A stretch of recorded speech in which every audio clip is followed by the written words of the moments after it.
Texas. I promised you guys that when I talk now, I do. I told you guys I'll bring Divine Oduduru to this show so you get to see him and hear from him. Cosmos, he said one thing again that we always talk about. He said the environment is right. I mean, I talked about the environment the other time when I was talking about the Channels International Case Cup.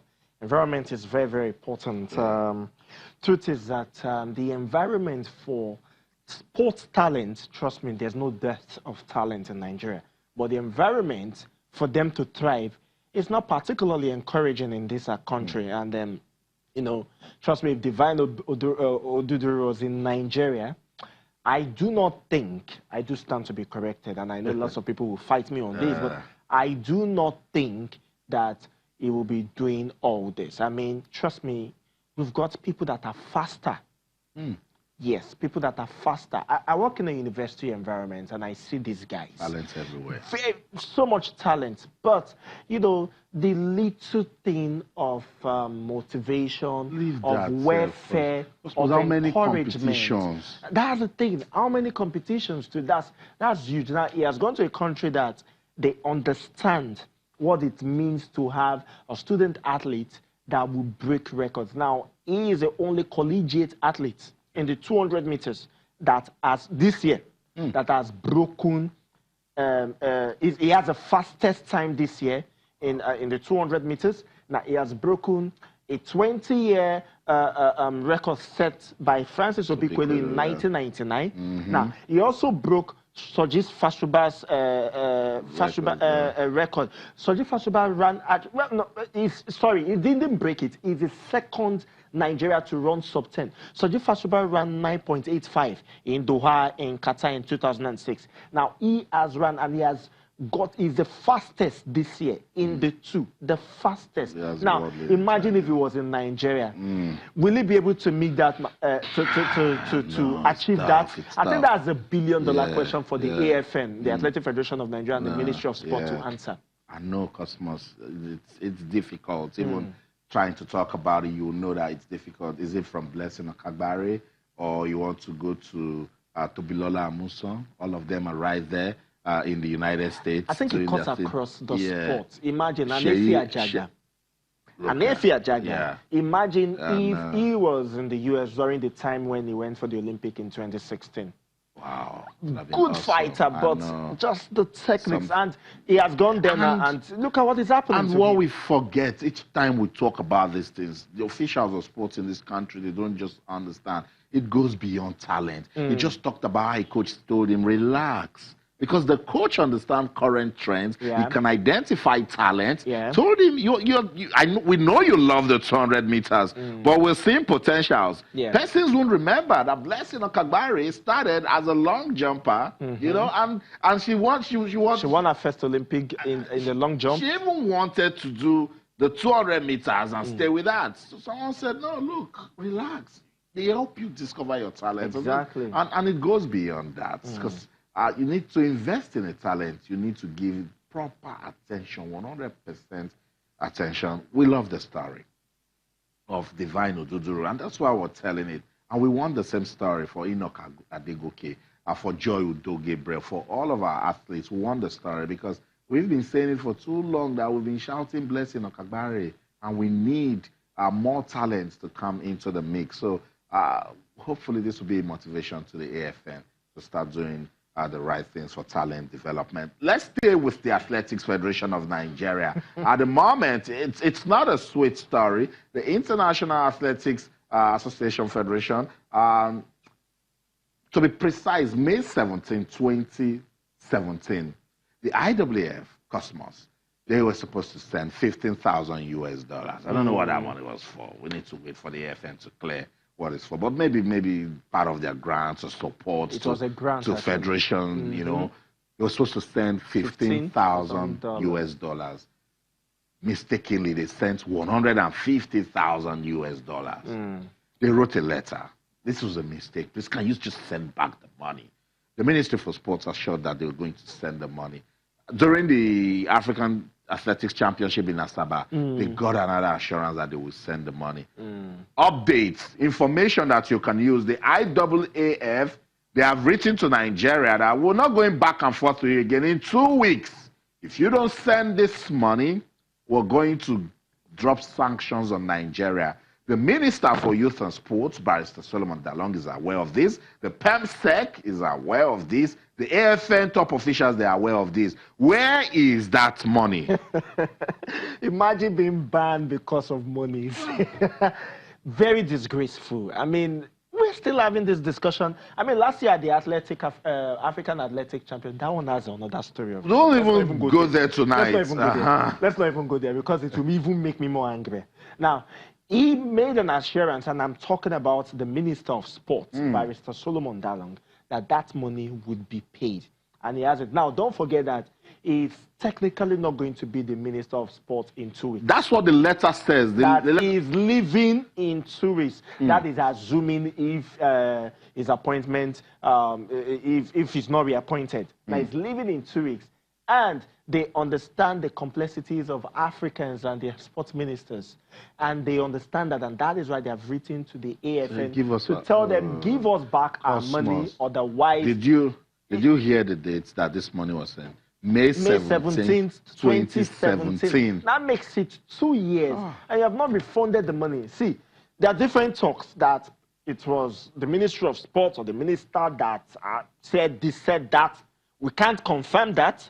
But whoever, is it the one responsible for it, or is the Athletic Federation of Nigeria? It's because it's looking as if they're talking to the Minister of Sport. So they feel as if the Minister of Sport is the one that took the money. No, the Minister of Sports is the father of sports in the country. The truth is that... So they have to address the letter to him, tell him that, look, we're banking on you, we're respecting your office to do the right things, the assurances that you gave. We want you to... Look, when we come on this show to talk sports, we want to talk sports. We want to talk about Efe Ajagba, Divine Oduduru, Blessing Okabari, the Super Falcons, the Super Eagles, Chelsea, Man U, Manchester City. Basketball. We want to talk about all of that. The Channels International Kids Cup, young talents we are discovering from school. Not shenanigans. And it's so sad. So it's over to the Ministry of Youth and Sports and, of course, the Athletics Federation of Nigeria.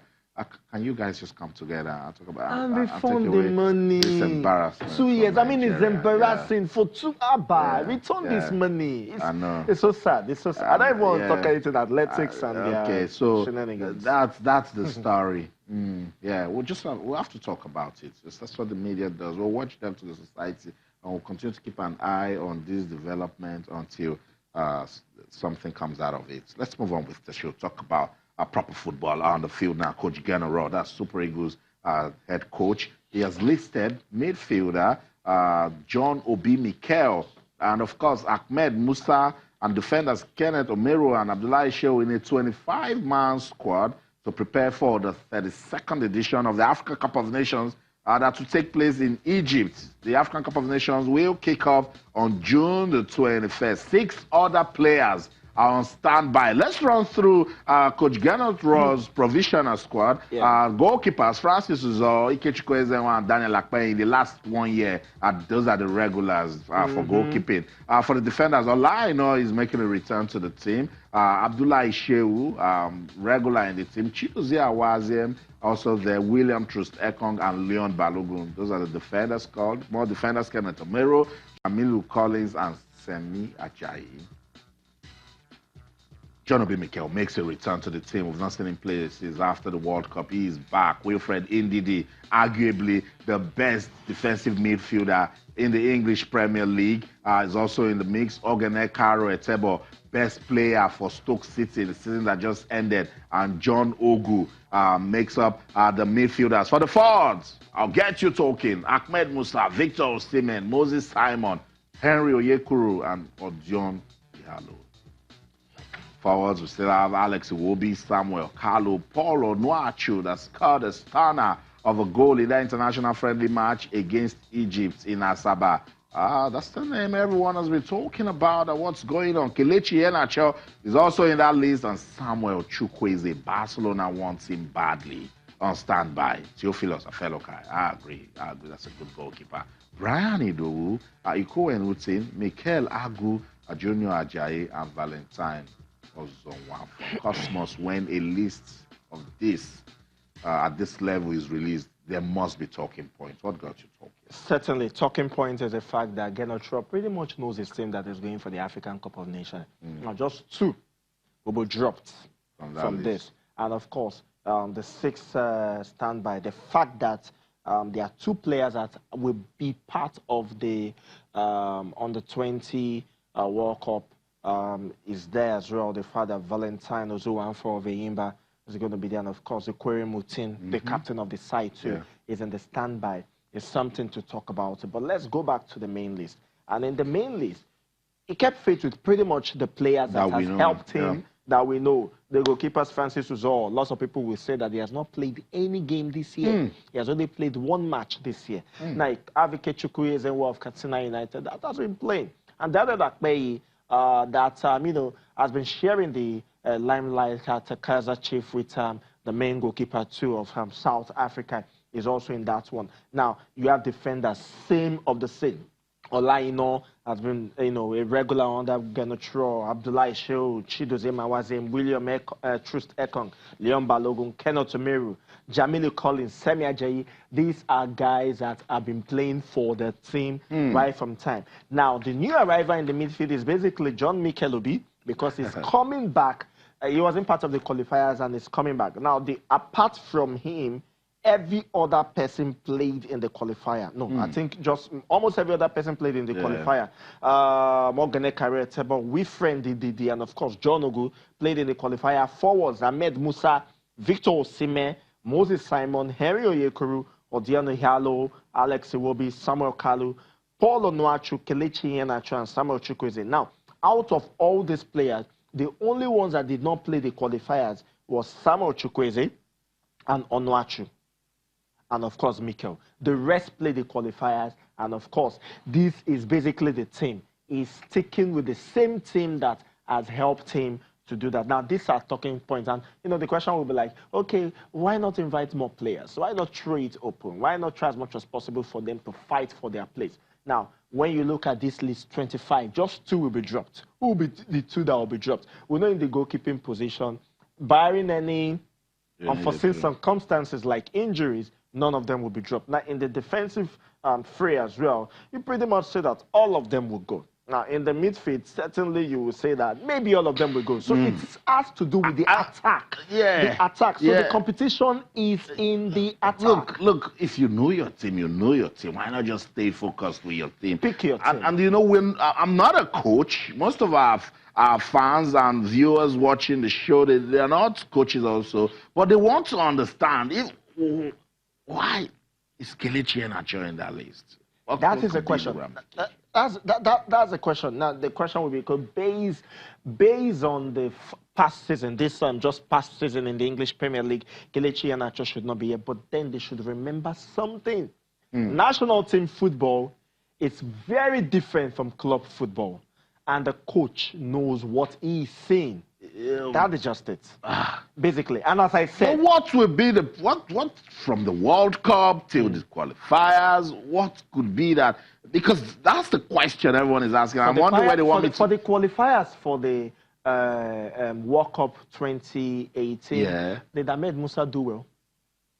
But Ahmed Musa was pretty much the best player for Nigeria at the World Cup. It's a very, very different situation. The coach knows what he's saying. You understand? For inviting a certain player called Kelechi Iheanacho that lots of people feel that should not be in this team in the first place. But the coach knows what he's saying. And as I said, the fight for a place will certainly be in this forward. I feel that 2 persons will be dropped there, because if you look at every other one, I feel the other ones will go. I mean, defenders, the midfielders, pretty much all of them will go. So it is the forward that is the bone of contention. Which one of them will go? Now, you look at the standby.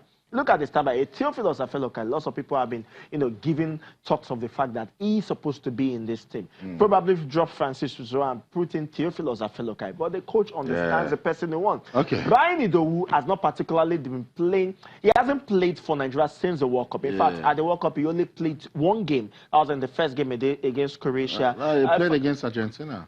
No, he didn't play against. He played against Argentina. So, Brian Idowu has not played since the World Cup, And, you know, fine, he's been playing for his club, Lokomotiv Moscow. But then you have to ask yourself, is it particularly a fantastic player? Yes. Of course, Ukwetim Utin. I do not understand, because after the World Cup, it will be 6 days to the African Cup of Nations. So why is he here? Okay.